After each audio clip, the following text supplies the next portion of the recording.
أما بعد فقد قال الله تبارك وتعالى في كلامه المجيد والفرقان الحميد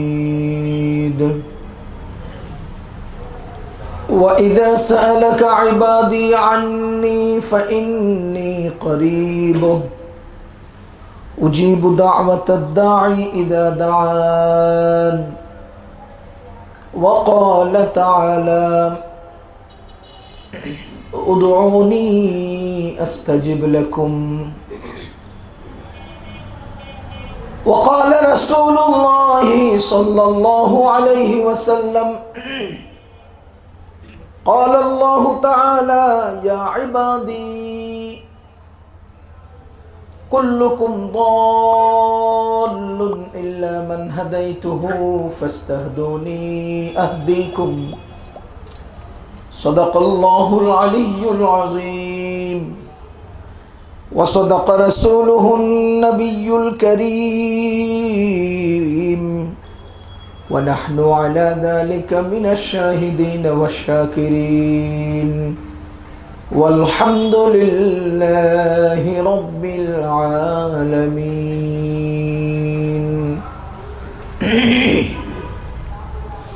الحمد لله সবাই বলবো আলহামদুলিল্লাহ আল্লাহ রাব্বুল আলামিনের অশেষ মেহেরবানি যে আল্লাহ তাআলা মেহেরবানি করে আমাদেরকে জুমার নামাজ আদায়ের জন্য মসজিদে এসে কাতারবদ্ধভাবে বসার তৌফিক দিয়েছেন। শুকরিয়া আদায় করব আলহামদুলিল্লাহ।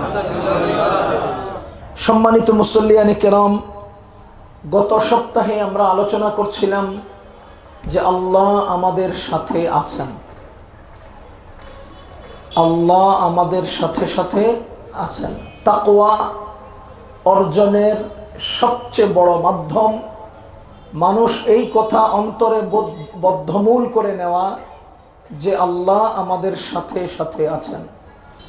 সূরা হাদীদের আয়াত ওয়াহুয়া মাআকুম আইনামা কুনতুম, তোমরা যেখানেই যে অবস্থায় থাকো না কেন আমি তোমাদের সাথে সাথে আছি। আমি বর্ণনা করেছিলাম যে সাথে থাকার অর্থ কি, আমাদের মতো করে আমাদের সাথে সাথে চলেন, নাকি আমরা এমন ছোট আর তিনি এত বড় যে আমরা যেখানেই যাই তার কবজার বাইরে যেতে পারি না। সাথে থাকার অর্থ এই নয় যে তিনি আমাদের সাথে সাথে চলেন। আমি ঢাকায় আসছি, উনিও ঢাকায় আসছেন। আমি চিটাগাং গিয়েছি, উনিও আমার সাথে চিটাগাং গিয়েছেন। যিনি আমার সাথে থাকবেন তিনি আমার সাথে চলবেন। আমার আল্লাহর সাথে থাকার অর্থ এই নয় যে তিনি আমার সমান বা আমার কাছাকাছি আমার সাথে সাথে চলেন, বরঞ্চ তিনি আমার চেয়ে এত বড় এত বড় এত বড় যে আমি যতই পালানোর চেষ্টা করি যেখানেই চলে যাই তার কবজায় থাকে, তার হাতের তালুতে আমি আছি। তো এজন্য কেউ সাথে থাকলে, আমি যে গত সপ্তাহে যে কথাগুলো বলছিলাম, কেউ সাথে থাকলে আমাদের দুইটা ফায়দা। কয়টা ফায়দা বলছিলাম ভাই? দুইটা ফায়দা। এক নাম্বার মনে নেই, তার কারণে অন্যায় করা যায় না। তার কারণে অন্যায় করা যায় না। যিনি সাথে আছেন তার দুই অবস্থা, হয়তো তিনি ইজ্জতওয়ালা, সম্মানী, এজন্য তার সম্মানে আমি অন্যায় করি না, অথবা তিনি ডান্ডাওয়ালা, পিটাইব করলে পিটানির ভয়ে আমি অন্যায় করি না। তাহলে যিনি সাথে আছেন তিনি আমার এই দুই অবস্থা থাকলে আমি অন্যায় করি না। এক, তার কাছে আমার মান যাবে। যেমন আমার এই এলাকার কোনো মুসল্লি আমাকে পিটাইতে পারবেন না, কথার কথা, কিন্তু তার প্রতি আমার একটা সম্মান, আমার প্রতি তার একটা সম্মান। এখন আমি সাথে থাকলে উনি করতে পারে না, কেন? খতিব সাহেব সাথে আছে, সম্মানের লাগে। আমিও করতে পারি না, কেন? একজন মুসল্লি গণ্যমান্য লোক আমার সাথে আছে, আমি করি না, কেন? তার সম্মানে। আর যদি আমার সাথে পুলিশ থাকে, র্যাব থাকে, তাহলে আমি অন্যায় করি না, কেন? পুলিশে গ্রেফতার করে নিয়ে যাব। অন্যায়ভাবে কারো মাল সামান আমি হস্তক্ষেপ করি না, কাউকে মারি না। কি জন্য করি না? এই জন্য যে এখানে আইনের লোক আছে, মানে ডান্ডাওয়ালা আছে। এবার বলেন তো আমাদের আল্লাহর কাছে সম্মান আছে কিনা? তিনি সম্মানওয়ালা না সব সম্মানের একক মালিক? তিনি সম্মানওয়ালা না সব সম্মানের একক মালিক? আয়াবতাগুনা ইনদাহুমুল ইজ্জাহ, সূরা নিসার আয়াত। আয়াবতাগুনা ইনদাহুমুল ইজ্জাহ, তোমরা কি তাদের কাছে ইজ্জত চাও? ফাইন্নাল ইজ্জাতা লিল্লাহি জামিআ, সমস্ত ইজ্জতের একক মালিক হলেন আল্লাহ।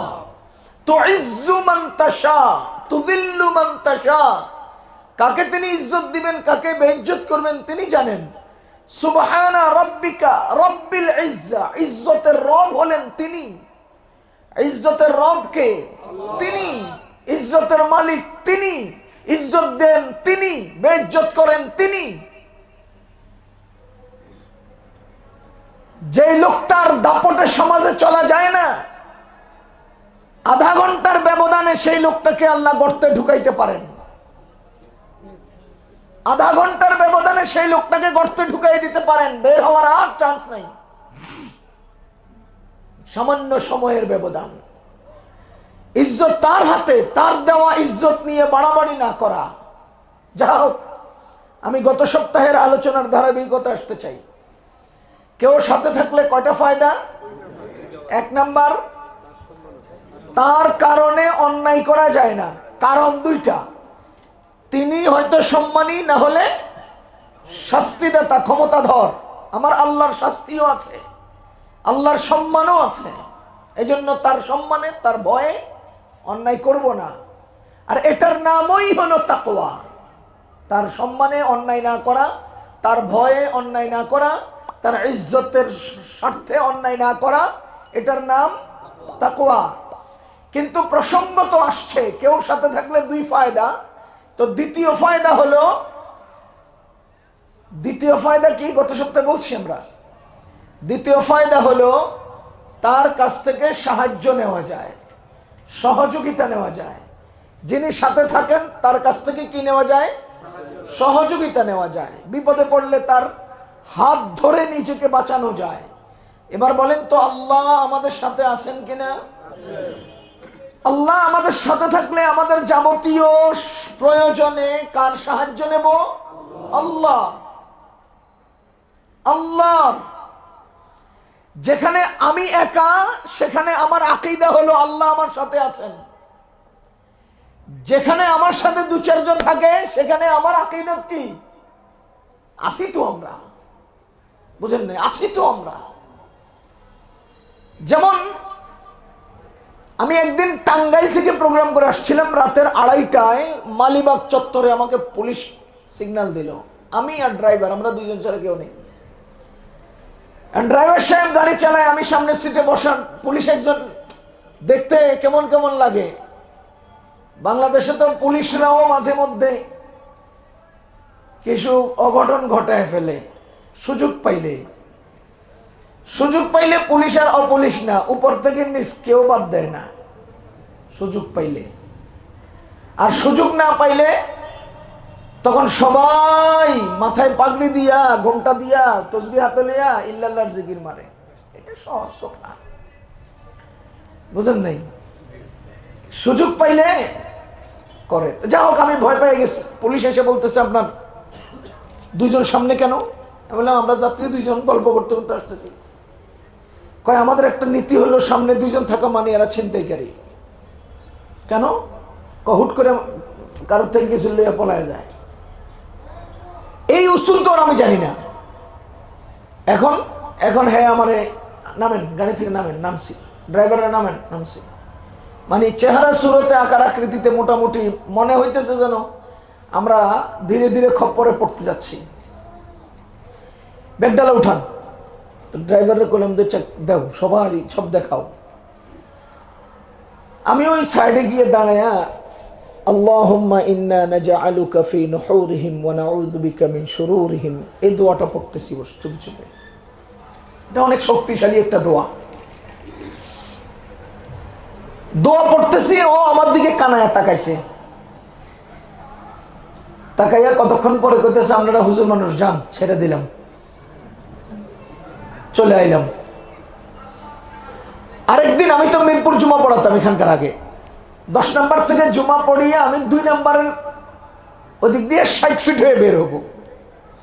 2 নম্বর থানার মাথায়, থানার এই সামনেই পুলিশ সিগন্যাল দিছে। দাঁড়াইলাম, আপনার এই সমস্যা, ওই সমস্যা, ওই সমস্যা। আকাশে যত তারা, পুলিশের তত ধারা, বাঁচার কোনো সুযোগ নেই। কোনো কিছু না পাইলে বনাট তুলছি, ইঞ্জিন নাম্বার চেক করে না, এটা তো ওদের ঠিক আছে। পরে আপনি গ্লাসের উপর মানে লাইটের উপরে কালো দাগ দিলেন না কেন? মানুষের চোখে লাগে না?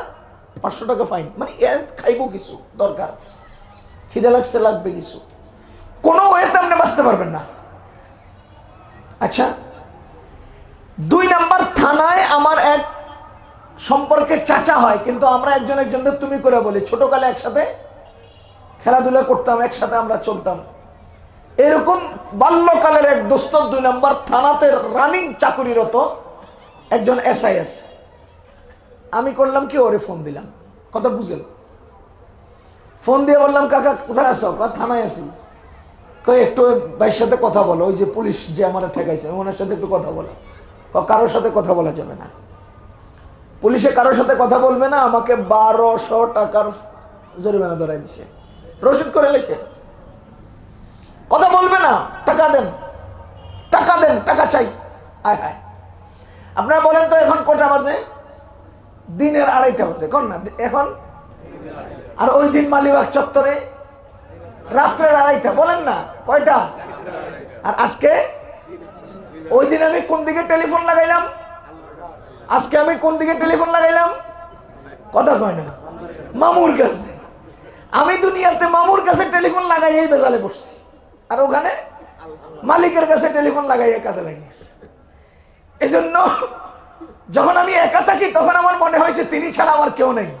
আর যখন আমার সঙ্গী থাকে তখন আমার কাছে ভাব আসবে, আমার কাছে আছে তো, আমার সাথে আছে তো। পকেটে একটা মাল থাকলে আমার কাছে আছে তো, সাথে 2-4 জন থাকলে আমার কাছে আছে তো। আরে কত বাহাদুর তো জায়গা মতো পড়লে লেজ নামায় ফেলে, যারা রাস্তায় রাস্তায় মস্তানি করে। আমি হেফজখানায় পড়তাম তখন, ছোট টঙ্গিতে 27 মাদ্রাসায় পড়ছি আমি হেফজখানায়। এয়ারপোর্টে ওভারব্রিজের নিচে কি এক দরকারে, ছোট না আমরা এই সময় হেফজখানায় পড়ি, কি এক দরকারে আসছে। তখন এক লম্বু মস্তান আর বাইটটা মস্তান, দুজনের গন্ডগোল দেখছি আমি চোখের সামনে। আমি তাকায় রয়েছি, দূরে যাই এমনি খারাপ রয়েছি, দেখি এরা কি করে। গ্রামে কোনো কুকুর ঢুকলে গ্রাম্য কুত্তারা যেরকম ঘেউ ঘেউ করে, আবার বাহিরটাও করে। যার শক্তি বেশি হ্যাঁ লেজ উঠে থাকে, আর যে শক্তি কম হ্যাঁ লেজ নামে ফেলে। একবার অবিকল এই ঘটনাটা। লম্বাটা কয়, পেটা বসকে ভালাম চিনস, ছোটটাকে তুই আমার চিনস। দুইজনের চিল্লি যখন নাকি মোটামুটি মাখামাখি হয়ে গেছে, কাছাকাছি, তখন এবার বাচ্চাটা কি, কবির রে চিনস? এটা খবর দিব, বুড়ি ফালাই দিব। হ্যাঁ উপর দিয়ে কবেটা তুই রফিক রে চিনস? হ্যাঁ, আরেকজনের নাম কয়, ওই আরেকজনের নাম কয়। এবার হেদের মস্তানি গেছে নেতাকে গেছে, আরো বড় বড় মস্তানের কাছে। আমি চেয়ে রয়েছি চুপ করিয়া। লাস্ট পর্যন্ত দেখা গেল যে লম্বাটায় একটা শক্তিশালী নেতার নাম বলে ফেলছে, যার সামনে হ্যাঁ বাচ্চাটা একটু কাবু। আল্লাহু আকবার, একেবারে চাইয়া রয়েছি। এতক্ষণ একটা ভুড়ি ফালাই দিব যে হে লোক দাম করে পিচ্ছিটা লম্বাটা ধরে লেছেন, ধরে ভাই আপনারা যদি সুযোগ না দেন আমরা কেমনে ছিল। আমি চাই রয়েছি, নিজে চাই রয়েছি। দূরে কি কয়, ভাই আপনারা যদি সুযোগ না দেন আমরা কেমনে ছিল। অথচ 1 মিনিট আগে ভুড়ি ফালাই দিতেছে, বুঝেন নাই? কেউ সাথে থাকলে, কারো পাওয়ার থাকলে, সে তখন নিজের পাওয়ারটাকে দেখাতে চায়। বদরের যুদ্ধে সাহাবায়ে কেরামের সাথে কেউ ছিল না, নবীজি সেজদাবনত ছিলেন। সাহাবায়ে কেরাম আল্লাহর রহমতের উপর নির্ভর করে ময়দানে নেমেছেন, যুদ্ধে বিজয় হয়েছেন কিনা বলেন না? এরপরে কোরআনে কারীমে আছে, যখন নাকি হুনাইনের যুদ্ধে মুসলমানদের পরিমাণ বেশি হলো। কোন যুদ্ধে? হুনাইনের যুদ্ধে মুসলমানদের ভিতরে হালকা পাতলা একটা পরিবেশ তৈরি হলো। আমগো তো আজকে অস্ত্র বেশি, লোক বেশি, হালকা ভাব আসলো। তো আল্লাহ রাব্বুল আলামিন এই দেখেন আল্লাহ নিজে বলতেছেন, লাকাদ নাসারাকুমুল্লাহু ফি মাওয়াতিন কাসীরাতিন ওয়া ইয়াওমা হুনাইন ইয আ'জাবাতকুম কাসরাতুকুম, তোমাদের সংখ্যাধিক্য তোমাদেরকে উৎসাহিত করেছে, চেতনা জুগিয়েছে। আজকে তোমরা তোমাদের মানুষের পরিমাণ বৃদ্ধির কারণে আলাদা একটা ভাব অর্জন করেছ। ফালাম তুগনি আনকুম শাইআ, তোমাদের এই আধিক্য, মানুষের আধিক্য তোমাদের কোনো উপকারে আসে নাই। ওয়াদাকাত আলাইকুমুল আরদু বিমা রাহুবাত, তোমাদের সংখ্যা বেশি হওয়া সত্ত্বেও, তোমাদের পরিমাণ বেশি হওয়া সত্ত্বেও তোমরা জমিন সংকীর্ণ অনুভব করেছ। সুম্মা ওয়াল্লাইতুম মুদবিরিন, এরপরে তোমরা কি করতেছিলে? কাফেরদের আক্রমণের মুখে পড়ে তটস্থ হয়ে গিয়েছিলে, বিক্ষিপ্ত হয়ে গিয়েছিলে, পালানো শুরু করে দিয়েছিলে। হযরত আবু বকর রাদিয়াল্লাহু তাআলা আনহু পলায়ন পর এই সাহাবায়ে কেরামকে সম্বোধন করে বললেন, হে সাহাবায়ে কেরাম, আমরা নবীজিকে রেখে কোথায় পালিয়ে যাচ্ছি? আমরা কখনো যুদ্ধে কোনো শত্রুকে পিঠ দেখাই নাই, আজকে কেন তোমরা পালিয়ে যাচ্ছ? এই কথা আওয়াজের পরেই আবার সকল সাহাবীগণ দৌড়ে এসেছেন। সুম্মা আনজালাল্লাহু সাকিনাতাহু আলা রাসূলিহি ওয়া আলাল মুমিনিনা ওয়া আনজালা জুনুদাল লাম তারাউহা। যখন তোমাদের ওই চেতনায় তোমাদেরকে বিক্ষিপ্ত করে দিল, এরপরে তোমরা আবার যৌথ হলে, তো আল্লাহ মুমিনদের উপরে সাকিনা নাজিল করলেন, রাসূলের উপরে সাকিনা নাজিল করলেন। ওয়া আনজালা জুনুদাল লাম তারাউহা, এমন এক সৈন্য বাহিনী আল্লাহ তাআলা হুনাইনের যুদ্ধের মুসলমানদের সঙ্গী বানালেন, যাদেরকে তোমরা কেউ দেখো নাই, যাদেরকে তোমরা কেউ দেখো নাই। তাহলে বদরের যুদ্ধে 5000 ফেরেশতার একটা জামাত দুনিয়াতে আসছিলেন কিনা? আল্লাহ তাআলা স্পষ্ট বলেছেন, সূরা আলে ইমরানে রয়েছে 5000 ফেরেশতা আল্লাহ তাআলা প্রেরণ করেছেন, যে 5000 ফেরেশতা সাহাবায়ে কেরামের সহযোগিতা করেছেন। কেন? আল্লাহ রাব্বুল আলামিন ওই সাহাবায়ে কেরামের আকীদত, বিশ্বাস আল্লাহর উপরে ছিল, আল্লাহ তাআলা নুসরত করেছেন, সাহায্য করেছেন। কিন্তু হুনাইনের যুদ্ধে আ'জাবাতকুম কাসরাতুকুম, তোমাদের পরিমাণ বেশি ছিল, তোমরা মনে মনে কি করছো? আমগো তো আজকে লোক বেশি, বিক্ষিপ্ত হয়ে গেছে, দৌড়াদৌড়িতে আছে, সাহাবায়ে কেরাম পালানো শুরু করেছে। এরপরে আল্লাহ তাআলা আবার তাদের কদমকে স্থির করেছেন, আলাদা সৈন্য বাহিনী আল্লাহ আসমান থেকে নাজিল করেছেন। তাহলে বুঝা গেল, আমরা যখন একা একই থাকি তখন আমরা দুর্বল থাকি, তখন কে থাকে আমাদের সাথে? আর যখন আমরা একটু একটু সবল হই তখন আমি কম নাকি? আমি কম নাকি? এটা আদত, মানুষের আদত, এটা মানুষের অভ্যাস। এজন্য ভাই, সর্বাবস্থায় আমাদের সাথে কে আছেন? সাহায্য চাইবো কার কাছে? আল্লাহর কাছে। ওয়া হুয়া মাআকুম আইনামা কুনতুম, তোমাদের সাথে আছেন আল্লাহ। সুতরাং কেউ সাথে থাকলে কয়টা ফায়দা? বলেন বলেন, সবক বলেন না, কয়টা? 1 নাম্বার, তার কারণে অন্যায় করা যায় না, এটার নাম তাকওয়া। 2 নাম্বার, তার কাছে সাহায্য পাওয়া যায়, তার কাছে সাহায্য পাওয়া যায়, এটার নাম তাওয়াক্কুল। না, আগেরটার নাম তাকওয়া। কেউ সাথে থাকলে অন্যায় করা যায় না, এটার নাম তাকওয়া। কেউ সাথে থাকলে তার থেকেই সাহায্য নেওয়া যায়, এটার নাম তাওয়াক্কুল, আল্লাহর উপর ভরসা। বুঝতেছেন না আপনারা? তাহলে আমার যদি আকীদা ঠিক হয় যে আল্লাহ আমার সাথে আছেন, তাহলে আমার তাকওয়া অর্জন হবে, তাওয়াক্কুল অর্জন হবে, তাওয়াক্কুয়া অর্জন হবে, তাওয়াক্কুল অর্জন হবে। আমি আল্লাহর উপর ভরসাও করতে পারবো, আবার আল্লাহর ভয় অর্জন করতে পারবো যদি তিনি আমার সাথে আছেন, এই বিশ্বাস আমার দিলে এসে যায়। বলেন তো, গত সপ্তাহের যে আলোচনার বিষয় ছিল, বনি ইসরাইলের 3 জন লোক পাহাড়ের গুহায় আটকা পড়ে গেলেন। কতজনের আলোচনা করছিলাম? 2 জনের। 1 নাম্বার জন মাকে খাওয়াতেন, ওই উসিলায় আল্লাহ তাকে হেফাজত করলেন। 2 নাম্বার জন চাচাতো বোনের ইজ্জত বাঁচিয়েছেন, ওই উসিলায় আল্লাহ তাকে রক্ষা করেছেন, বিপদ থেকে উদ্ধার করেছেন। আজকে এরকম কত যুবক আছেন যারা চাচাতো বোন না, ওই রাস্তাঘাটের কত মহিলাদের ইজ্জত নষ্ট করছেন, বিপদে পড়ে যাবেন, বাঁচতে পারবেন না। এজন্য ওই ঘটনা থেকে একটুখানি সবক গ্রহণ করুন, যাতে করে আমরাও বিপদে পড়ে গেলে কোনো সময় এমন একটা ঘটনা দিয়ে সেই বিপদ থেকে মুক্তি পেতে পারি। আল্লাহ 3 নাম্বার যে ব্যক্তি ছিলেন, 3 নাম্বার, তিনি বললেন যে আল্লাহ আল্লাহ আমার কাছে একজন কর্মচারী চাকরি করত, কাজ করত, সে একদিনের বেতন না নিয়ে চলে গেছে। থাকে না, একদিনের বেতন না নিয়ে চলে গেছে।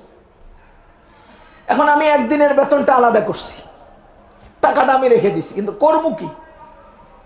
পরে আমি একদিনের বেতন দিয়ে একটা ছাগল কিনলাম, ওই ছাগলটা থেকে বাচ্চা হলো, ওই বাচ্চার পরম্পরায় বিশাল এক মাঠ ছাগলে ভরে গেল।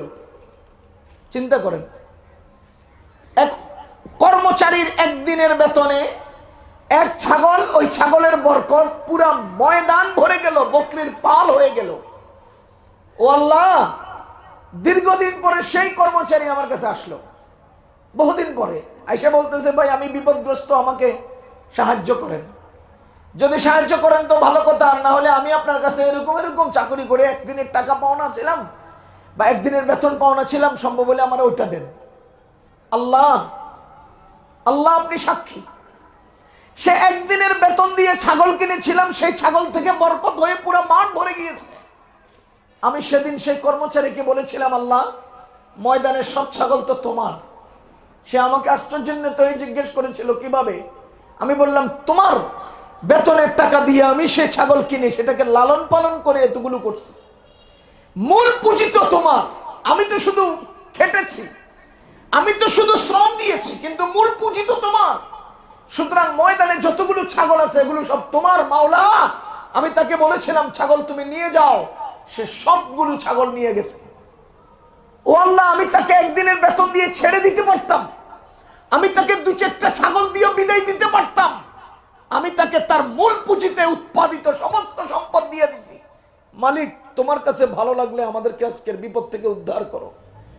নবীজি বলেন, দোয়াটা করতে দেরি, পাথরটা এমন জোরে ছিটকে পড়েছে, মনে হয়েছে যেন গুহার মুখে কোনো পাথর ছিলই না। গুহার মুখে কোনো পাথর ছিলই না। কি বুঝলেন? প্রথম কাকে খেদমত করেছেন? দ্বিতীয় জন কার ইজ্জত বাঁচিয়েছেন? তৃতীয় জন কার পাওনা দিয়েছেন? কথা বলেন না। প্রথম জন মানুষ, প্রথম জন, দ্বিতীয় জন মানুষ, তৃতীয় জন মানুষ। বলেন, প্রথম জন, দ্বিতীয় জন, তৃতীয় জন। তাহলে তোমার বাঁচতে হলে মানুষের সেবা করো। কথা বুঝেন নাই? মানুষরে মাইরা ফেলো। আমার ভোট লাগবে, আমার নির্বাচনে জিতা লাগবে, দেশ পুরাটা গোল্লায় যাক, আমি ক্ষমতা চাই। ও মিয়া, আপনার বিবেককে জিজ্ঞেস করতে চাই, আপনার বিবেককে। এই ক্ষমতাওয়ালা প্রধানমন্ত্রী থেকে নিম্ন পর্যায়ের একটা সাধারণ নেতা পর্যন্ত সবাই বিবেককে জিজ্ঞেস করতে চাই, একটা মানুষের জীবনের দাম বেশি না পৃথিবীর দাম বেশি? বলেন, একটা মানুষের জীবনের দাম বেশি না দুনিয়ার দাম বেশি? কথা বলেন না কেন? আপনি বলেন, মানুষের জন্য দুনিয়া না দুনিয়ার জন্য মানুষ? কথা বলেন, মানুষের জন্য দুনিয়া না দুনিয়ার জন্য মানুষ? তাহলে তুমি দুনিয়ার জন্য মানুষ হত্যা করছো কি কারণে? তুমি দুনিয়ার জন্য মানুষ খুন করছো কি কারণে? দুনিয়ার জন্য মানুষ নয়, মানুষের জন্য দুনিয়া। মানুষের জন্য দুনিয়া, মানুষ বাঁচবে, দুনিয়া টিকে থাকবে। দুনিয়া ধ্বংস হয়ে যাক, মানুষকে বাঁচাইতে হবে। আর তুমি ক্ষমতার জন্য মানুষ জবাই দিচ্ছ। তুমি কি? তুমি একজন মানুষ হত্যা করেছো তো একটা দুনিয়া ধ্বংস করেছো। তুমি একজন মানুষ হত্যা করেছো তো একটা দুনিয়া ধ্বংস করেছো। খোদার ইজ্জতের কসম, কোরআন আমার সামনে খোলা, মসজিদের মিম্বরে বসে আল্লাহকে সাক্ষী রেখে বলছি, সেদিন বেশি দূরে নয়, যারা আজকে ক্ষমতার জন্য মানুষ হত্যা করছো, তোমাদেরকে কুকুর বিড়ালের মতো রাস্তায় ফেলে মানুষ ধ্বংস করবে, মানুষ লাথিয়ে রুষ্টা মারবে তোমাদেরকে। সেদিন বেশি দূরে নয়। ক্ষমতা যেন তোমাকে 3 জায়গায় না পৌঁছায়। ভাইও আমি আপনার খায়ের খা, আমি আপনার ইমাম, আমি আপনার খতিব, আমার পিছনে আপনি নামাজ পড়েন, আমি 3 বার সুবহান রাব্বিয়াল আযীম বললে আপনি 3 বার বলেন, আমি 7 বার বললে আপনি 7 বার বলেন, আমি 7 বার বললে আপনি 3 বার বলে উঠার ক্ষমতা রাখেন না, আমি 3 বার বলে উঠলে আপনি 7 বার পড়ার জন্য অপেক্ষা করতে পারেন না, আমি আপনার খায়ের খা। ক্ষমতা, শক্তি, পাওয়ার 3 জায়গায় যেন আপনাকে না পৌঁছায়। 1, জালিম যেন না বানায়। 2, অহংকারী যেন না বানায়। 3, বেয়াদব যেন না বানায়। জালিম, অহংকারী, বেয়াদব, এই 3 জায়গায় আপনি পৌঁছে যাবেন তো মানুষ, আপনি ঘর থেকে গাড়ি নিয়ে বের হবেন তো এলাকার মানুষ হাত তুলে বলবে আল্লাহ গেছে আর যেন না আসে। কথা বুঝতেছেন? মানুষ হাত উঠে বলবে আল্লাহ বের হইছে আর যেন না আসে। আর এই 3 জায়গায় আপনি যাবেন না তো মানুষ, আপনি যত দূর ছুটে যাবেন মানুষ বলবে মালিক আবার ফিরিয়ে দিও আমাদের বুকে। বলবে মানুষ। পৃথিবীর জন্য মানুষ নয়, মানুষের জন্য পৃথিবী। বলেন মানুষের জন্য পৃথিবী, পৃথিবীর জন্য মানুষ নয়। এখন আপনার ক্ষমতার জন্য মানুষ হত্যা করছেন, আপনি দুনিয়াতে কি জবাব দিবেন? আল্লাহর কাছে কি জবাব দিবেন? কি জবাব দিবেন? ও যুবক ভাইরা, আপনাদেরকে বলছি, এখানে আমার সামনে যে যুবকরা আছেন আপনাদেরকে বলছি, আপনি তো যুবক, আপনাকে আল্লাহ শক্তি দিয়েছেন, পাওয়ার দিয়েছেন, আপনি ইচ্ছা করলে স্পিডে দৌড়ে যেতে পারেন, ইচ্ছা করলে উপস্থিত থেমে যেতে পারেন, আপনি ইচ্ছা করলে যা তা করতে পারেন, কিন্তু কে দিয়েছেন আপনাকে এই শক্তিটা? কেন দিয়েছেন শক্তিটা? সে আল্লাহর পক্ষে, কোরআনের পক্ষে আপনি কথা বলতে আপনার ভয় লাগে, আপনি কদম বাড়াতে আপনার ভয় লাগে, অথচ সমাজের নিম্ন প্রকৃতির বখাটে চোর একটাকে ক্ষমতায় বসানোর জন্য আপনি নিজের জীবনটাকে শেষ করে দিচ্ছেন। কি জবাব দিবেন আল্লাহর কাছে? কি জবাব দিবেন আল্লাহর কাছে বলেন? আপনি আজকে মারা যাবেন না? ওই যে জবাই দিয়ে দিছে আপন ভাই তার ছোট ভাইকে চট্টগ্রামে, আপনাকে মেরে ফেলবে না? এরপরে কি হবে? আপনার স্বজন কাঁদবে, চিল্লাবে, মিডিয়া দেখাবে, আমরা আফসোস করব, আর ওই নেতা মিকি মিথ্যা কাকতালীয় সান্ত্বনা দিতে আসবে। এরপরে শেষ। আর কি হবে আপনার? আর কি হবে বলেন? এরপরে আর কি হবে আপনার? আর কি পাবেন? পরের দিন যে আপনার মা বলবে ছেলেটা তো মারা গেছে, ঘরে তো ভাতের চাউল নেই, বের করে দাও রে। নেতা সাহেব কি বলবে? 1 বস্তা চাউল দিয়ে দাও, যাও। ওরে মিয়া, আপনার জীবন 1 বস্তা চাউলে বিক্রি হয়। আপনার স্বজনদের চোখের পানির গুলোর দাম কত? কার পিছনে দৌড়াচ্ছেন? কার পিছনে? কার জন্য নিজের রক্ত ঘাম ব্যয় করছেন, হাতি লাঠি নিচ্ছেন, মানুষকে হত্যা করছেন, মানুষের ইজ্জত নষ্ট করছেন, মানুষের সম্মান বুলুণ্ঠিত করছেন? কার কারণে? কার জন্য? কি হবে আপনার? আপন ভাই ভাইকে হত্যা করতে পারে রাজনৈতিক ইস্যুতে। ওই জাতীয় রাজনীতিকে তো আমাদের দাফন করে দেওয়া উচিত। ওই জাতীয় রাজনীতিকে তো আমাদের মাটি চাপা দেওয়া উচিত। হায় রে মুসলমান, আমার প্রথম এবং প্রধান পরিচয় হলো আমি মুসলমান। আমার দুনিয়ার সমস্ত পরিচয় ধ্বংস হয়ে যাবে, আসল পরিচয় মুসলমান, এটাই থাকবে। আপনি চৌধুরী, এই পরিচয় আপনার থাকবে না ভাই। আপনি ভুইয়া, থাকবে না এই পরিচয়। আপনি মজুমদার, থাকবে না। আপনি মুসলমান, এটাই থাকবে পরিচয়। তাহলে আপনার আওয়ামী লীগের পরিচয় দিয়ে আপনি কি করতে চান? বিএনপির পরিচয় কি করতে চান?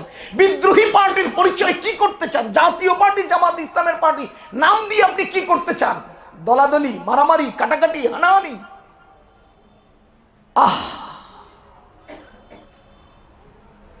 পৃথিবীর জন্য মানুষ নয়, মানুষের জন্য পৃথিবী। ভাই বলেন, মানুষের জন্য পৃথিবী না পৃথিবীর জন্য মানুষ? বলেন, এই পৃথিবীর মধ্যে জমিন আছে কিনা? গাছ। আপনাদের দেশে ফার্নিচার তৈরি করে কার জন্য? বলেন না, কার জন্য? তাহলে পৃথিবীর একটা গাছকে চিড়াইয়া, এত বড় বড় প্যারাগ মারিয়া, বান্ডিশ করিয়া, এটারে ডলিয়া মাজিয়া সাইজ করে কার জন্য? আপনি যদি পৃথিবীর জন্য হতেন তো আপনার হাত ভাঙিয়া, আপনার মাথা ফাটাইয়া পৃথিবীর জন্য আপনাকে উপযোগী করা হতো, কিন্তু আপনাকে স্থির রাখিয়া পৃথিবীর মাটিকে জমিনকে কেটে ফাইলিং করে গর্ত করে সেখানে বিল্ডিং তৈরি হচ্ছে, সেখানে গাছগুলোকে কেটে সেটাকে চিরিয়ে শেষ করা হচ্ছে, সেখানে মাটিগুলোকে আগুনে পুড়িয়ে ইট বানানো হচ্ছে, সেখানে পাথরগুলোকে ভেঙে চুরমার করা হচ্ছে, মানুষের জন্য উপযোগী করা হচ্ছে। কেন? পৃথিবী মানুষের জন্য, মানুষ পৃথিবীর জন্য নয়। আপনার সামনে একটা গরুর গলা কেটে রক্তগুলো বয়ে দিল, কার জন্যে? গরুর কলিজাটা টেনে বের করে টুকরা টুকরা করে আপনার প্লেটে উঠে দিল, কার জন্য? কেন? আপনি যদি পৃথিবীর জন্য হতেন তো আপনাকে টুকরা করা হতো। আপনি যদি পৃথিবীর জন্য হতেন তো পৃথিবীর উপযোগী করা হতো আপনাকে, কিন্তু আপনার জন্য পৃথিবী, এজন্য পৃথিবীকে আপনার উপযোগী করা হয়। কথা বুঝেন নাই? এবার আপনি বলেন, পৃথিবীর জন্য আপনি কেন মানুষ হত্যা করছেন? ভাইও বুঝার চেষ্টা করেন। ভাই, আমার আল্লাহ সারা দুনিয়ার সবকিছুর চেয়ে একজন মানুষের দাম দিয়েছেন বেশি, একজন মানুষের দাম বেশি। সাবধান, ইত্তাকি দাওয়াতুল মাজলুম। আপনাদের কারো মনে কষ্ট হচ্ছে? ভাই মনে কষ্ট নিয়েন না, কষ্ট না নিয়ে কথাগুলো দিলে নেওয়ার চেষ্টা করেন। ইত্তাকি দাওয়াতুল মাজলুম, মাজলুমের বদদোয়া থেকে বাঁচো। কে বলেছেন? নবীজি বলেছেন ইত্তাকি দাওয়াতুল মাজলুম। আর নবীজির প্রত্যেকটা কথা আল্লাহর কথা। তোমরা মাজলুমের আহাজারি থেকে বাঁচো। ফাইন্নাহু লাইসা বাইনাহা ওয়া বাইনাল্লাহ হিজাব। নিশ্চয়ই মাজলুমের আহাজারি আর আল্লাহর আরশের মাঝে কোনো পর্দা নাই। কি বুঝলেন? আল্লাহর আরশের মাঝে আর মাজলুমের আহাজারির মাঝে কোনো পর্দা নাই। আপনার শক্তি যেন আপনাকে অহংকারী না বানায়। বুঝতেছেন ভাই? আপনার শক্তি যেন আপনাকে অহংকারী না বানায়। ওয়া ইবাদুর রহমান, কথা শুনেন ভালো করে। ওয়া ইবাদুর রহমান আল্লাযীনা ইয়ামশুনা আলাল আরদি হাওনা। সারা দুনিয়ার সমস্ত মানুষ যদি এক বাক্যে চিৎকার দিয়ে বলে আমরা আল্লাহর বান্দা, আর আল্লাহ যদি আমাকে বান্দা স্বীকার না করে, আমাদের কোনো লাভ হবে না। সমস্ত মানুষ যদি কিয়ামত পর্যন্ত চিৎকার দিয়ে বলে যে আমরা রাসূলের উম্মত, আর রাসূল যদি আমাদেরকে উম্মত স্বীকার না করে, আমাদের চিৎকারে কোনো লাভ হবে না। কথা বুঝতেছেন ভাই? এবার বলেন আল্লাহর বান্দা, আমরা আল্লাহর বান্দা। হ্যাঁ, আমার আল্লাহ রাব্বুল আলামিন ওই সকল বান্দাকে নিজের বান্দা বলেছেন। আল্লাহ নিজের বান্দা বলেছেন তাদেরকে, আল্লাযীনা ইয়ামশুনা আলাল আরদি হাওনা, যারা জমিনে বিনয়ের সাথে চলে। এবার আপনারা বলেন, কিয়ামতের দিন আল্লাহ যদি বলে তুমি আমার বান্দা, বাইচা গেলাম কিনা? কথা বলেন না। এবার দুনিয়াতেই আল্লাহ বান্দা বলবেন কাকে? কোরআনে সূরা ফুরকানে আল্লাহ সার্টিফিকেট দিয়ে দিয়েছেন, ইবাদুর রহমান, রহমানের বান্দা হলেন তারা আল্লাযীনা ইয়ামশুনা আলাল আরদি হাওনা, যারা জমিনে বিনয়ের সাথে চলে। এবার বলেন তো, দুনিয়াতে থেকে আল্লাহর বান্দার সার্টিফিকেট পেলেন কে? বিনয়ীরা। বলেন কে? বিনয়ীরা। আল্লাহ দুনিয়াতে রেখেই কোরআনের অকাট্য আয়াত দিয়ে বিনয়ীদেরকে তার বান্দা ঘোষণা দিয়ে দিয়েছেন। সুতরাং যাকে আল্লাহ বান্দা বলে দিবেন সে মুক্তি, সে নিরাপদ। এবার বলেন, আমরা কি বান্দায় যাব না অহংকারী হব? অহংকারী হব। সূরা কাহফে দেখেন আল্লাহ তাআলা বলছেন, ফাসাজাদাল মালাইকাতু কুল্লুহুম, সমস্ত ফেরেশতারা সিজদা করেছে। কাকে সিজদা করেছে? আদম আলাইহিস সালামকে। ওয়া ইয কুলনা লিল মালাইকাতি ইসজুদু লিআদম, যখন আমি বললাম যে তোমরা ওই আদমকে সিজদা করো, ফাসাজাদু ইল্লা ইবলিস, ইবলিস সিজদা করে নাই। কেন জানেন? এখানে আল্লাহ তাআলা বলতেছেন কানা মিনাল জিন, সে আসলে জিন। ফাফাসাকা আন আমরি রাব্বি, তার রবের হুকুম সে অমান্য করেছে। আরেক আয়াতে আল্লাহ তাআলা বলেন আবা ওয়াস্তাকবারা, সে আল্লাহর হুকুমকে অমান্য করেছে, অস্বীকার করেছে, আর ওয়াস্তাকবারা, অহংকার করেছে। তাহলে পৃথিবীর মানব সৃষ্টির প্রথমে সর্বপ্রথম অহংকার করেছে আল্লাহর সাথে ইবলিস। তাইলে অহংকারীর লিডার কে? ইবলিস। বলেন অহংকারীর লিডার কে? আমি আর আপনি অহংকারী হব তো ধ্বংস হয়ে যাব। ওয়াকানা মিনাল কাফিরিন, অহংকারীরা কাফেরদের অন্তর্ভুক্ত হয়ে যায়, আল্লাহর হুকুমকে অমান্যকারী হয়ে যায়। এজন্য অহংকার করব না। বলেন অহংকার করব না। ক্ষমতার লালস, ক্ষমতা হস্তগত হওয়ার পরে 3 জায়গায় যাব না। বলেন কয় জায়গায়? 1, অহংকারী হব না। 2, জালিম হব না। 3, বেয়াদব হব না। আর মজার বিষয় হলো এগুলো 3টা একটার সাথে আরেকটার লাজিম মালজুমের সম্পর্ক, বাধ্যবাধকতার সম্পর্ক। একটা হলেই বাকি 2টা হয়, বাকি একটা হলেই আরেকটা হয়ে যায়। বুঝেন নাই? ডায়াবেটিস কি করে? রক্ত নষ্ট করে। ডায়াবেটিস কি করে? কিডনি নষ্ট করে। ডায়াবেটিস কি করে? কথা বুঝেন নাই? খাদ্যের চাহিদা নষ্ট করে। তার মানে ডায়াবেটিস নামক রোগ তোমার গায়ে এসে গেছে, তো আমার এবার ধীরে ধীরে রক্ত নষ্ট হতে শুরু করেছে। অহংকার তোমার ভিতরে এসেছে, তো তুমি জালিম হতে শুরু করেছো। অহংকার তোমার ভিতরে আসছে, তো তুমি বেয়াদব হতে শুরু করেছো।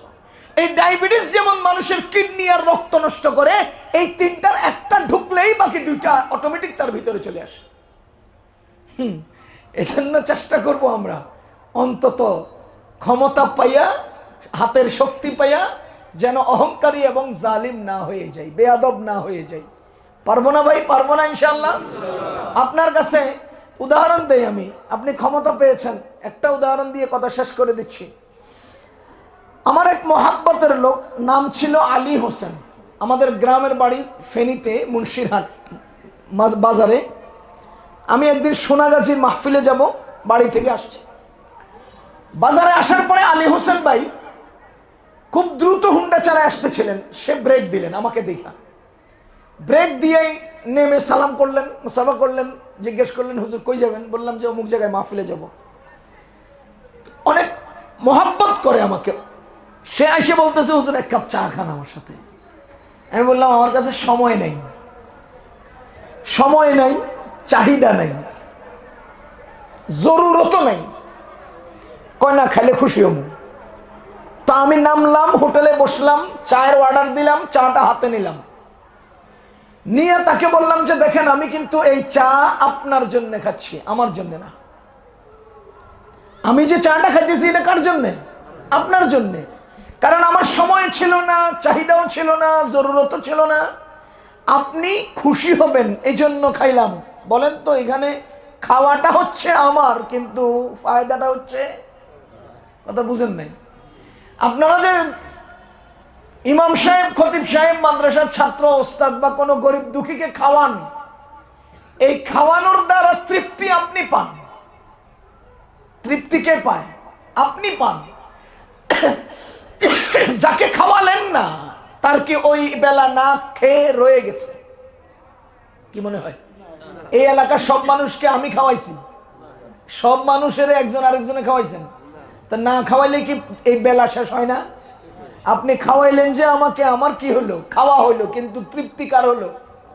আপনার হলো। সুতরাং কাউকে খাওয়াইয়া কথা কোনো সময় বলবেন না যে ওরে খাওয়াইছি, না, ওরে খাওয়াইয়া আমি লাভবান হয়েছি। এই জন্য আমার আল্লাহ বলেন লা তুবতিলু সাদাকাতিকুম বিল মান্নি ওয়াল আযা, কাউকে কোনো সময় দয়ার মায়া করে কখনোই খোঁটা দিবা না।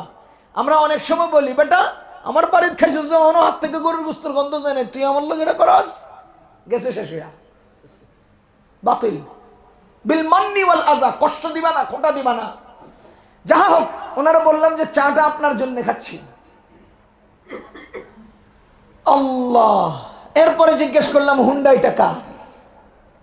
আচ্ছা আপনারা বলেন তো হুন্ডার মধ্যে হুন্ডাটা উনি আসছে না? তো ওনারা জিজ্ঞেস করলাম হুন্ডাটা কার?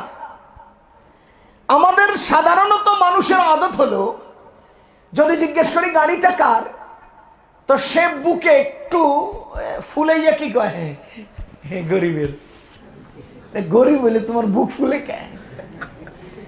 জিজ্ঞেস করলাম বাড়িটা কার? হ্যাঁ এতক্ষণ ঠিক ছিল, এখন কি কয়? আল্লাহ দিছে আর কি। দিছে কে? কথা কয় না, দিছে কে? বুক ফুলে কার? হ্যাঁ আল্লাহ দিছে আর কি, দিছে আল্লাহ, বুক ফুলে আর কয় গরিবের বুকটা ফুলে দিয়ে কয়। তো আমি জিজ্ঞেস করলাম হুন্ডাটা কার? হ্যাঁ লড়েছে রে, হুজুর আমার। জিজ্ঞেস করলাম এখানে হুন্ডা কয়টা? আপনারা বলেন তো এখানে হুন্ডা কয়টা হতে পারে? কত মানুষ আইছে কয়জন? কয় হুন্ডা দিয়ে আসে? কয়টা এখানে হুন্ডা? এখন আশ্চর্য হওয়ার মতো না প্রশ্নটা? আমি দেখতেছি এখানে হুন্ডা একটা, আবার জিজ্ঞেস করলাম এখানে হুন্ডা কয়টা? কথাগুলো খেয়াল করবেন ভাই। সে আমার দিকে চোখ বড় করে কয় কেন একটা? স্বাভাবিক, এটা একটা আনকমন প্রশ্ন। আনকমন প্রশ্নের উত্তর এভাবে দিস কেন একটা? তা আমি বললাম যে আপনি সারা দুনিয়াতে কয়টা হুন্ডা আছে বলে মনে করেন?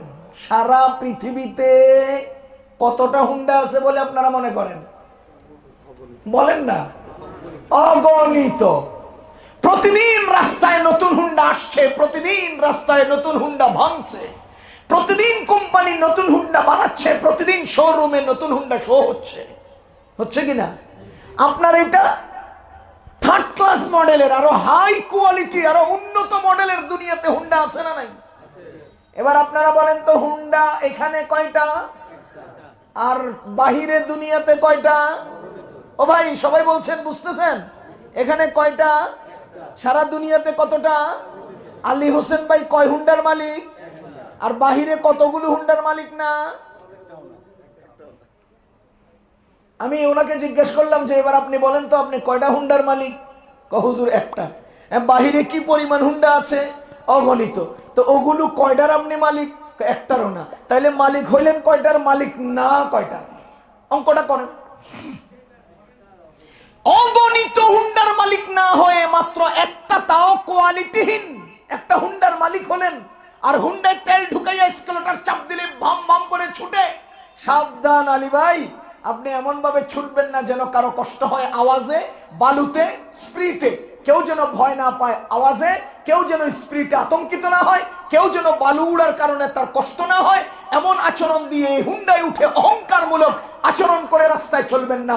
আল্লাহর কসম, যদি আপনি অহংকারের সাথে মানুষকে কষ্ট দিয়ে রাস্তায় চলেন তো পরের দিন দেখবেন যে তার খাম্বার সাথে বাড়ি লাগছে, তারপরের দিন দেখবেন যে হাত এটা গলার মধ্যে ঝুলতে আছে। যে হাত দিয়ে স্কেলেটর ঘুরাইছস ওই হাত গলার ঝুলে দেবো। কথা কয় না? যে হাত দিয়ে স্কেলেটর ঘুরাইছ ওই হাত কই ঝুলবে? গলায় ঝুলে যাবে। আলী ভাইরে বললাম যে দেখেন আপনাকে মহব্বত করি এই জন্য কইতেছি, মুরব্বী দেখলে একটু সম্মানের সাথে চলবেন। হুন্ডা একটার মালিক হচ্ছেন, অগণিত হুন্ডার মালিক হন নাই। বলেন তো আপনি উত্তরায় কয় বাড়ির মালিক? কথা কয় না? সারা উত্তরায় কতটা বাড়ি আছে আপনার কাছে মনে হয়? তো কয়টার মালিক না আপনি? কথা কয় না? আপনি কয় এলাকার মেম্বার? সারা দুনিয়া কতগুলো এলাকা আছে বলে মনে হয়? কথা কয় না? আপনি কয়টা দেশের প্রধানমন্ত্রী? সারা দুনিয়া কতটা দেশ আছে বলে মনে হয়? কি অহংকার করেন আপনি? কথা কয় না? কিসের অহংকার করেন আপনি? আমরা তো দেখতে পাই চিড়িয়াখানা আছে না, চিড়িয়াখানা? কথা কয় না? চিড়িয়াখানার বাঘ আছে, বাঘের আক্রমণ থেকে বাঁচার জন্য মানুষ বাঘকে খাঁচায় আবদ্ধ করে রাখছে, ঠিক কিনা? বাঘের আক্রমণ থেকে বাঁচার জন্য মানুষ বাঘকে খাঁচায় আবদ্ধ করে রাখছে। আরে মিয়া, আপনি তো প্রতি রাত্রে মশার আক্রমণ থেকে বাঁচার জন্য নিজে খাঁচায় ঢুকেন। কথা কয় না? প্রতি রাত্রে মশার আক্রমণ থেকে বাঁচার জন্য আপনি কই ঢুকেন? কথা কয় না? কই ঢুকেন? কি অহংকার করেন আপনি? যে বাঘের আক্রমণ থেকে বাঁচার জন্য আপনি বাঘকে খাঁচায় ঢুকালেন, অথচ ক্ষুদ্র একটা মশার আক্রমণ থেকে বাঁচার জন্য আপনি নিজে খাঁচায় ঢুকছেন। অহংকার করতে লজ্জা লাগে না? লজ্জা করে না? আল কিবরিয়া উরিদাই, আমার আল্লাহ বলেন অহংকার আমার চাদর। বলেন অহংকার কার চাদর? এই এটা মনে করেন আমার রুমাল না, আমি এভাবে রেখে হাঁটতেছি, তো পিছন দিয়ে একটা ইন্দুর, ওই যে বাচ্চা ইন্দুর আছে না ছোট্ট, হ্যাঁ আমার রুমালে কোন ধরে টান দেয়, টান দেয়, টান দেয়। আর একবার, দুইবার, তিনবার, কয়বার দিব সুযোগ দিছি একটা ঝাঁকুনি, কি দিছি? ঝাঁকুনি দিছি আর কি হয়েছে? হ্যাঁ আছে না, বহুত দূরে ছিটকে গেছে। ওরে মিয়া, আমার আল্লাহর চাদরের নাম হলো অহংকার। তুমি কদ্দুর কোন? তুমি কদ্দুর? একটা ইন্দুরের সমান। আল্লাহর সামনে একটা ইন্দুরের সমান। আমি তো বলি তোমার অস্তিত্বই নেই, আল্লাহর সামনে কোনো বান্দার অস্তিত্বই নেই। এইটাই যদি আল্লাহর চাদরের কোনা ধরে টান দেয়, টান দেয়, টান দেয়, টান দেয়, টান দেয়, কদ্দুর নিতে পারবি? আর আল্লাহ যদি একটা হালকা করে ঝাঁকুনি দেয়, তো ফেরাউন রে দেহস নাই হাত্তা ইদা আদরাকাহুল গারাক। ফেরাউন অহংকার করতে করতে নিজের খোদা দাবি করে ফেলছে। কি করে ফেলছে? এরপরে আল্লাহ যখন একটা ঝাঁকুনি দিছে যে গর্তের মধ্যে ডুইবা চুইবা শেষ। কথা বুঝতেছেন না? এই চাদর আল্লাহ, এটার সাথে খোসা দিবা, টান দিবা, এটা নিয়ে বাড়াবাড়ি করবা। আল্লাহ হালকা একটা ঝাঁকুনি দিলে কই যাইবা? ওই যে আমরা বর্ষি দিয়া পুষ্করিতে মাছ ধরি না, ধরেন নি মাঝে মধ্যে? বর্ষির মধ্যে কয়েকটা জিনিস থাকে। 1 নাম্বার একটা ছিপ থাকে, 2 নাম্বার সুতা থাকে, 3 নাম্বার উল্টা কাটাওয়ালা বর্ষি থাকে, 4 নাম্বার পানিতে ভেসে থাকার জন্য একটা কাঠি থাকে। এটাকে আমাদের গ্রাম্য ভাষায় সুমা বলে, কাঠি থাকে। এবার আপনারা বলেন তো বর্ষি আদার, আবার আদার থাকে, এটা দিয়ে বর্ষি ফালাইলাম। এখন বর্ষিটা আস্তে আস্তে ওই যে উপরে ভাসে কাঠি, এটা নড়ে। কি করে? টুস টুস করে লড়ে। আচ্ছা, এটারে আমরা কই খোঁটায়। কি কই? আপনারা কি কন ভাই? কষ্ট হচ্ছে না? শেষ খোঁটায়। এ ভাই বলেন তো এটারে কি করে? খোঁটায়। এখন যে উপরে ছিপ ফেললো, সে কি এমনি বয়ে থাকে নাকি ছিপের গোড়ায় ধরে? বর্ষির ছিপটা ধরে রাখছে। হ্যাঁ, এখন যতক্ষণ খোঁটায় এতক্ষণ কি টান মারে? বলেন না, বলেন না। কতক্ষণ অপেক্ষা করে? ডুবানোর অপেক্ষা করে। বলেন ডুবানোর। এবার আপনাদের কি মনে হয় ডুবানোর পরে আরেকটু ডুবাক, আরেকটু ডুবাক সুযোগ দেয় নাকি ডুবাইতে দেরি? কথা কয় না? ডুবাইতে। খোদার কসম, অহংকারী প্রথম ধাক্কায় খোঁটায়, খোঁটায়, খোঁটায়, খোঁটায়, খোঁটায়। একটু বেশি টান দিয়েছে তো আমার আল্লাহ মারবে টান। ও মুসলমান, যখন নাকি বর্ষিটা টান মারি তখন নিচে থাকাটার 2 অবস্থা।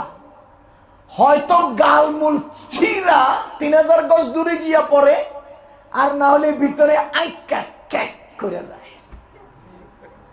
খোদার কসম, দুনিয়াতে অহংকার করবেন, অহংকার করবেন, অহংকার করবেন, খোটাবেন, খোটাবেন, আমার আল্লাহ সময়ের ব্যবধানে এমন টান দিবে, তখন আর চিৎকার করে কোনো লাভ হবে না। ফেরাউন যখন পানিতে ডুবে গেছে, তখন সে কি বলে জানেন? হাত্তা ইযা আদরাকাহুল গারাক ক্বালা আমানতু, আমি ঈমান এনেছি। আন্নাহু লা ইলাহা ইল্লাল্লাযী আমানাত বিহি বানু ইসরাঈল ওয়া আনা মিনাল মুসলিমিন, যার উপরে বনি ইসরাঈল ঈমান আনছে আমিও তার উপরে ঈমান আনলাম, আমিও মুসলমান। কখন কয়? ডুবে ডুবে কয়। কোন না কখন কয়? ডুবে ডুবে ডুবে ডুবে ভাবে তখন কয়। আমার আল্লাহ কোন আল আন, এতক্ষণে তো সময় হয়েছে, সুযোগ দেওয়া হয়নি। তাহলে অহংকারীরা, জালিমরা একটা পর্যায়ে যাওয়ার পরে ফিরত আসতে চায়, আসতে আর পারে না। এজন্য বিনয়ী হব। বলেন কি হব? এবার বলেন তো, পাহাড়ের গুহায় আটকা পড়া 3 জন, প্রথম কার সেবা করেছেন, দ্বিতীয় কার ইজ্জত বাঁচিয়েছেন, তৃতীয় কার হক আদায় করেছেন? বলেন 3 জন মানুষ। 3 জন মানুষের সেবা করো, আল্লাহর সাহায্য পাবা। আমার আল্লাহ বলে, আমাদের নবীজি বলেন, আর রাহিমুন, হে দয়ালুরা, ইয়ারহামকুমুর রহমান, তোমাদের প্রতি আল্লাহ দয়া করবেন। ইরহামু মান ফিল আরদ, তোমরা জমিনওয়ালাদের প্রতি দয়া করো। ইয়ারহামকুম মান ফিস সামা, আসমানের মালিক তোমাদের প্রতি দয়া করবেন। এই বিষয়ে কখনো সুযোগ হলে, সময় হলে, মনে থাকলে কথা বলবো। আজকে এই পর্যন্ত। আমরা জীবন চলার পথে অহংকারী হব না, বিনয়ী হব, মানুষের সেবা করব, মখলুকের সাথে থাকব। আল্লাহ আমাদেরকে কবুল করুন, সাহায্য করুন। আল্লাহর সাহায্যের বিষয়টা আগামী সপ্তাহে আমরা আলোচনায় আনবো ইনশাআল্লাহ। সুবহানাল্লাহি ওয়া বিহামদিহি, সুবহানাকাল্লাহুম্মা ওয়া বিহামদিকা, আশহাদু আল্লা ইলাহা ইল্লা আনতা, আস্তাগফিরুকা ওয়া আতুবু ইলাইক।